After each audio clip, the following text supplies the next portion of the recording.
When it comes to screen printing different types of substrates, it can be a little bit tricky. In this instructional video, we're going to tackle screen printing on spandex yoga pants using the Rock Automatic Press and Wifllex Epic polyester inks. Spandex Leggings provide several complexities to overcome in order to accomplish a great looking print. First, the fabric is a mix of polyester and spandex and is typically made in dark colors. The color darkness of polyester makes dye migration an issue when printing. The spandex also adds a stretch factor to overcome. And then you have the shape of the legging, which needs to be printed on a special platen. The goal of a great spandex print is to be bright, but not too heavy, and be able to flex with the garment. For this print, we're going to be using the Rock Automatic Press with our new dual leg sleeve platen. For our ink, we'll be using Wifllex Epic Performance Underblocker Gray and Topscore White.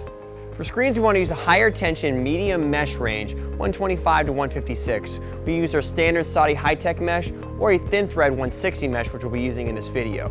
Keep in mind this fabric is smooth, so it's a good printing surface. You don't need super low mesh, but also you do need a good ink deposit.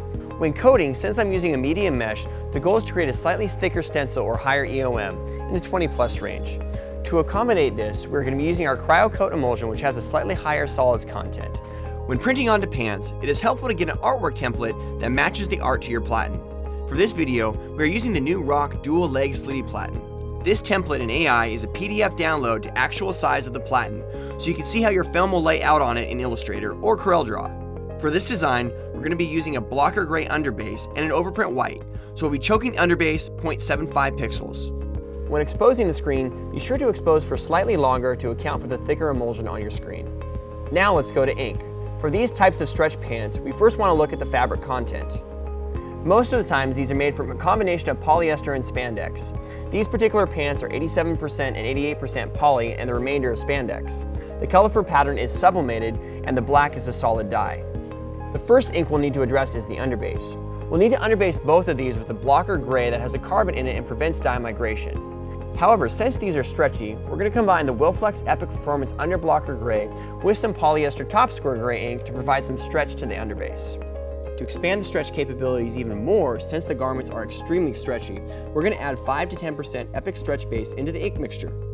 For this, we're actually only adding 5% because we don't want to add too much stretch additive into the base because it will change the low cure and dye blocking capacity of the ink.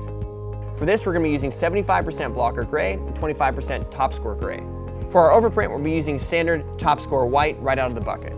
Once our screens are set up and aligned to our sleeve pattern, we want to put the pant legs on and check for off contact. We are using higher tension screens, but we also want to make sure we have enough off contact to clear the screen with this thicker, more absorbent fabric.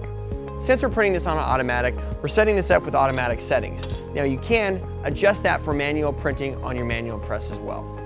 For squeegee blade, we're using a triple durometer squeegee 70-90-70 to give us a little bit stronger blade. And we're using an angle of 15 degrees, which is a medium angle. For pressure, we're going to back it off just a little bit so the screen barely clears. We don't want to drive the ink into the fabric. It should sit on top of the fabric. For test printing, I'm using a similar size of garment to do this test. Once we have a good release, we can go to a test print. First, we lay down our underbase with a double pass. Next, we flash. Remember, this is performance fabric and performance ink, so our flash temp needs to be a little bit lower in the 220 to 230 degree range. Next, we do a second layer, just one pass this time. We're doing 2 underbases to block all that dye migration. We should see a smooth underbase print now. Now we flash again and do the white overprint. For production, we would have either multiple screens set up for the underbase or run the press in multi-print mode. It's also a good idea to leave a cool down space between screens if possible. Here are the results. The print looks sharp and great. Curing parameters for Wiflex Performance Polyester ink is typically 290 degrees to the entire ink surface. This is best accomplished with a convection oven because you set your oven to 290 to 300 degrees and it cures the entire surface at once. If you are using an IR oven, you will want to lower the panel temp. The ink surface with a laser temp gun should reach 300 to 310 degrees for the underbase to reach 290 and be fully cured. After cured, your ink should not be sticky or tacky and should stretch properly. You do want to be careful not to over-cure this ink because then sublimation will happen on your ink. Prints came out great. They're nice and soft, but stretch well with the fabric.